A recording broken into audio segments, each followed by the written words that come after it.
ويبراسي ابن قيم جوزي قسيدي زور جوانك على سر مسألة التوحيد فلما كسي عاشقي رجزي برانبر أبيو ناتواني خوي لذا بريني أو وابستبوني بالله جل جلاله لتزدعوا والتوحيد خوي وابستبونا بربازي الله جل جلاله هو وابستبونا بالله جل جلاله كتو وابستبوي بالله كسنكر بشريكي كواترز قاربو لو وابستبون بهمو مخلوقاتك ويبراسي ابن قيم جوزي قسيدي زور جوانك على سر مسألة التوحيد ولا سر مسألة أو كسي كوابستاب بغير الله فلما كسي عاشقي رجزي برانبر أبيو ناتواني خوي لذا بريني أو وابستبوني بالله جل جلاله لتزدعوا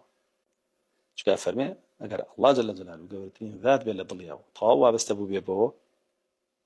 وابستيش تكترناب فرمي كضلي بطالبو لمحبتي الله محبتي غير الله ظالبو بسرياو كوتو بنديك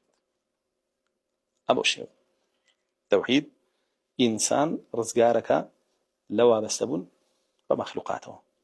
وابستيك أبا الله جل جلاله أو كسي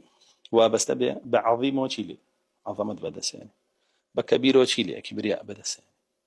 بقوية وشيلي قوة بدسين أيانا يتبرو بوها مو أبابتاني الله جل جلاله كبير بخشين